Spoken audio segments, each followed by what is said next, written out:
Arcus 2. I am going through some past scribblings and the notes of the previous unknown occupants, and I realize I should at least try to organize them.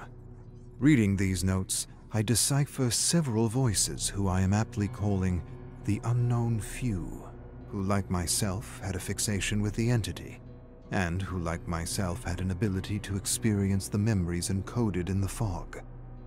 I will include my past scribblings and number them as best as I can, referring to them as notes obscura, or just obscura, to try and piece together how long I've actually been here. I think I may have found my first ramblings amongst the half-destroyed journals of the unknown occupants, who struggled with infinite possibilities of whiling away the time except the one they probably miss the most, the one I miss the most. Friendship, companionship, sitting with my father drinking whiskey and watching the ancients swim across the night sky, or just losing time with a friend in a hearty conversation about the merits of art, music, laughter, and stories. All I have now are the memories of others. Second-hand experiences that constantly remind me of things lost and half-remembered. Obscura, unknown prisoners. I've found scattered about this tower countless journals from previous occupants. Occupants might not be the best way to describe them. Prisoners would be more fitting. 8 or 9 of them from the distinct voices I deciphered in the manifold journals I read with surprising interest and alacrity. Some of these unknown prisoners shared my unusual penchant for beer, whiskey, and stories of the macabre. Others seemed to be raving lunatics, writing not journals but senseless notes. Notes from the absurd, I call them. Strange musings and endless contradictions about places and characters observed and consciously or unconsciously improperly described. These notes from the absurd seem to start with unintelligible gibberish. They are quite different from anything I've seen or read, as though written by someone driven by madness or some other motive to undermine any attempt to make sense of this world. Along with the notes, I found illustrations and survivor statements from police files, and thousands of short stories in a dark chamber in the basement. They had been piled up and set ablaze, but quickly extinguished with some sort of a putrid rotting sludge. I cleaned the chamber and stacked all the stories in piles to go through and organize at a later date. For the time being, I see no reason to remove them from what I am now calling the Chamber of Blood. Chamber of Blood, Survivor Statement, Falls City Police Department, August 7th, 2011. Sean Dint. I was listening to a podcast of creepy stories with my friends, Adrian, Mia, Tina, and Bill. I can't remember which one of us figured out how to do it, but we realized that the stories were codes to pass on coordinates of locations of interest for some group or cult or whatever. We decoded a few other stories and came to the conclusion that these people were sending encrypted locations of places where they believed there would be ghosts. We didn't buy any of that paranormal crap, and we were just having fun drinking and decoding the stories and looking up the places on satellite maps. But when the coordinates of one story turned out to be close to us, we thought we could check out the place for fun. Adrian rented a car and we headed up to what was left of the crumbling asylum. There was nothing but overgrown ruins, but I remember this unnatural black fog, and it was like we were at the asylum, but some other version of it. It was really strange. And that's when we saw this thing. This giant samurai with a demon mask, lurking about as though it had stepped out of one world and into another. He killed Mia first. I don't remember what happened exactly, I just saw. I saw her head thump and tumble across the ground. I don't remember much. I remember crawling out of the fog, and that demon or apparition or whatever that thing was couldn't follow me, like it was blocked by something invisible. Not long after, a man who called himself Hans and who identified himself as a detective arrived and asked me questions about what I had seen. He took some notes and seemed a bit strange. Then when he heard the sirens approaching, he disappeared, just like that. When the police arrived, the fog was gone, leaving only the hacked remains of my friends. And now I'm here, and you're telling me that you don't know who that detective was and that you want me to show you how to crack the code of the podcast. But I can't because I don't know. That was my buddy Tina, and she's hacked to pieces, you assholes. Chamber of Blood. Notes from the Absurd. Emperor Dwight. Ha! Bubblegum tuna on Tuesday. Sir Regal Dwight, in a thicklish purple robe and golden crownee, steps out into the courtyard and greets all the peasants with good words and pizza. The kingdom cheers and roars.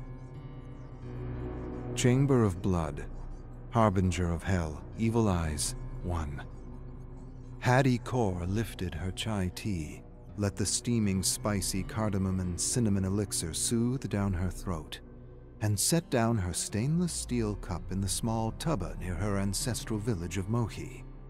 The tea warmed her insides, yet she shivered cold with a nameless terror that mocked and poked at her like a formless apparition, reminding her that all wasn't what it seemed, and that there were nameless things that went bump in the night. Ever since Hattie could remember, she had seen and heard things beyond the veil, and she even had vague recollections of the day her parents disappeared while they were vacationing when she was 5 years old. She remembered the whispers, the approaching darkness, and the sense that somehow they were in another reality. She didn't remember much about that time, but she remembered being taken in by her French-Canadian godparents, the Rois, who raised her with their son, Jordan. Now Hattie and her older stepbrother Jordan were in India, filming episodes for their fairly successful web series, Harbinger of Hell, with their uncle Stefan. A fan had sought them out after having watched one of their episodes about interdimensional overlaps which Hattie could sense, feel, and even explore if her focus was right and she was able to tune in, as she so often described her process. As their luck would have it, this mysterious benefactor had funded an entire expedition all over the world, giving her brother and uncle access to countless remote and classified areas of known paranormal activity and unexplainable disappearances. Hattie sipped her tea, listening to the villagers speak a language that reminded her of her disappeared father, and she suddenly heard a familiar voice and Quebecois accent that stood out from the rest, calling out her name. A moment later, Stefan entered the tubba with Jordan. "I found the site of the massacre," Stefan said. "Finish your tea and let's get out of here." Hattie sprang to her feet and followed her uncle and brother into the scorching hot day. Chamber of Blood. Harbinger of Hell. Evil Eyes. 2. The thugs were ambushed in the valley near the ruins of the old signaling fort, a turbaned man with a beard said. "I'm not sure what you hope to find here. Most stay away from this place like the plague." He stared at the older teens as if they were mad. "You should have returned to the hotel like your uncle. Nothing here but the eyes, and they're probably watching us right now." Hattie and Jordan didn't answer, or want to explain that their uncle didn't have the stomach for adventure, that he was more of a producer and that he was trying to finish off a horror novel he'd been working on for the last 10 years. Ignoring the guide's nervous ramblings, Hattie studied the white stone bricks of the ruined fort and the surrounding caves, with a strange feeling that they were being watched. The guide said, "The official story is a unit of British soldiers died fighting a band of thuggies." "And the unofficial story?" Hattie turned to him. The guide stared at her for a long moment. "The unofficial story is they turned their rifles and swords against each other. Something in these caves drove them mad."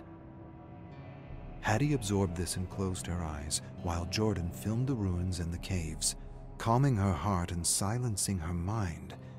She began to hear the rising screams and cries of people being butchered. When she opened her eyes again, she could see the scintillating orange residual memories of British soldiers cutting down thuggy rebels. One thug seemed to be holding something important in his hands as he escaped the massacre. She walked through residual memories and approached the thug, staring at a piece of broken pillar in his hand. The thug desperately clambered over the rocks and rubble, charging into a nearby cave with the soldiers in hot pursuit. Jordan stepped up behind her. "Did you see anything?"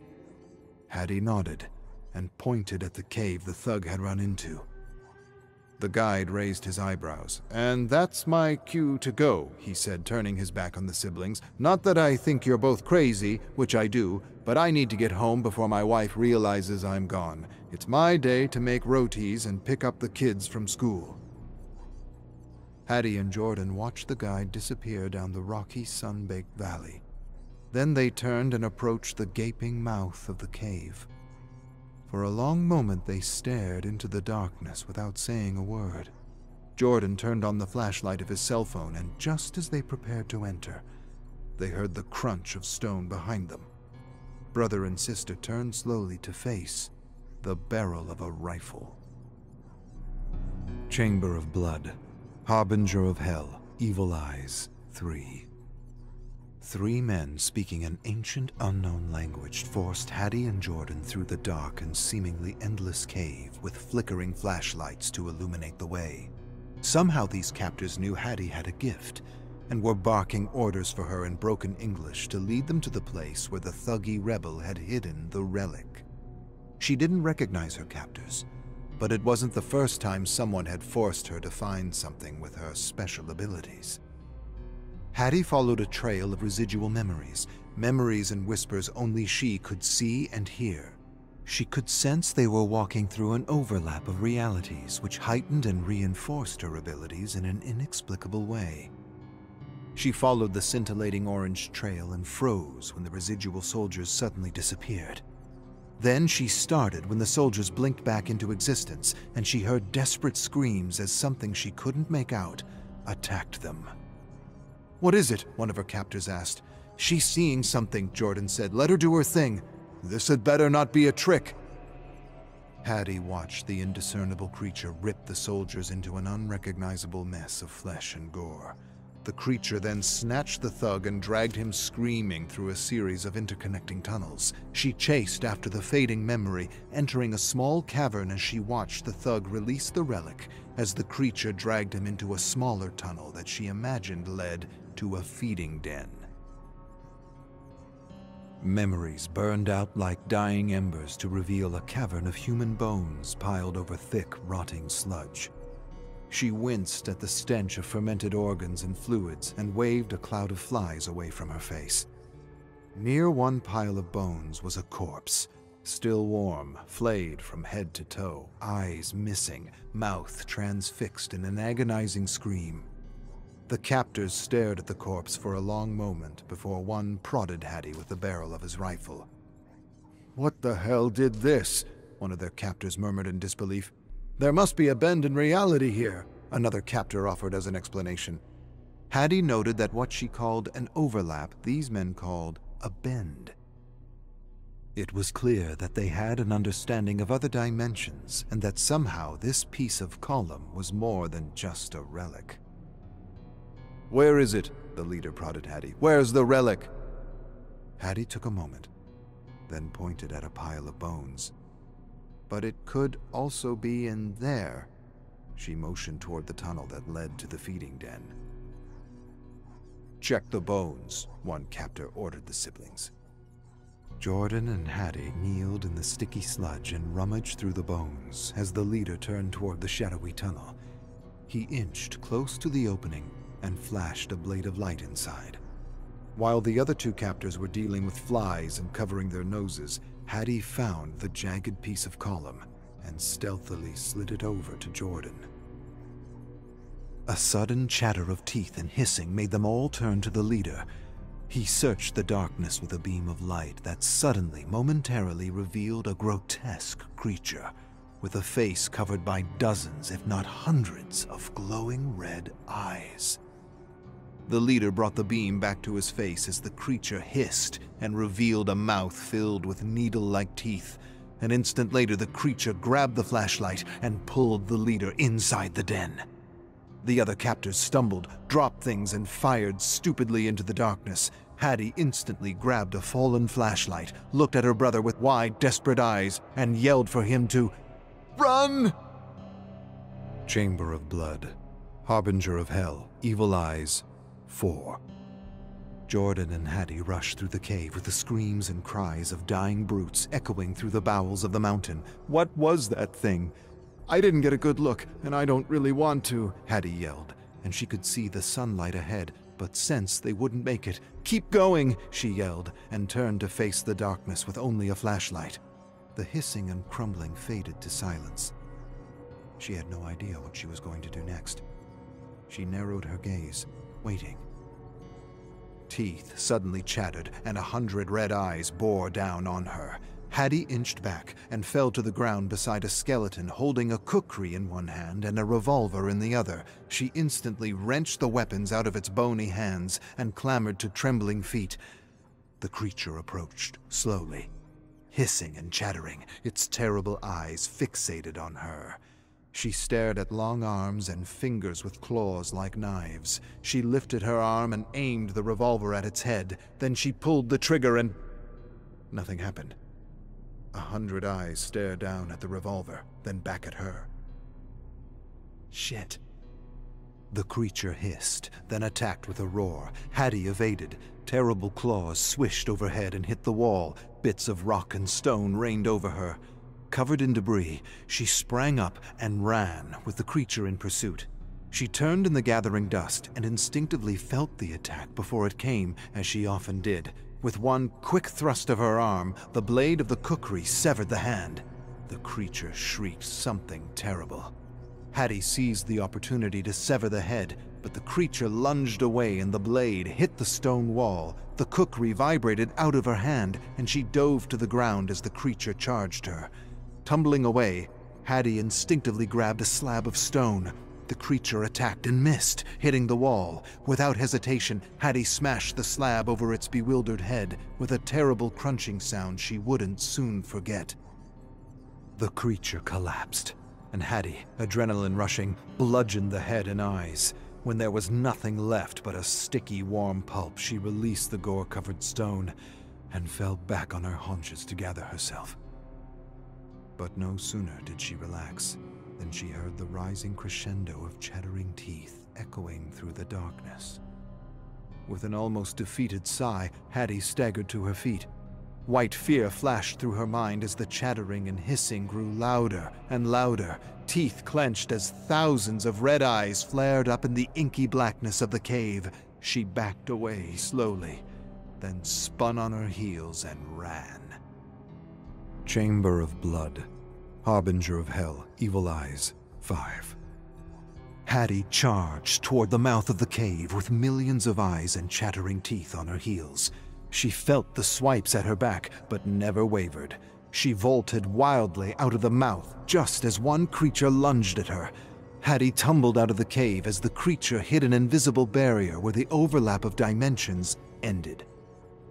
She turned to see the dark mouth of the cave fill with scathing red eyes. Jordan stepped up behind her. "Helly Hattie does it again," he said with a laugh.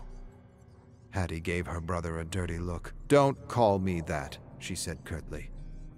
Even though he had meant no harm, it was a name along with the Harbinger of Hell children used to call her because bad luck, strange things, and unexplainable accidents seemed to follow her. Years of therapy gave her the courage to accept her abilities and to boldly call her series the Harbinger of Hell. Exhausted, Hattie sat on a sun-baked stone and watched the red eyes slowly disappear from the gloom of the cave. "Did you catch the creature on your shirt cam?" Jordan shook his head as he sat beside her. She didn't think he would, as creatures or relics from other worlds didn't register and often left blurs or glitches. Jordan sighed and handed over the relic they had recovered. "What do you make of it?" Hattie held it and felt great misery.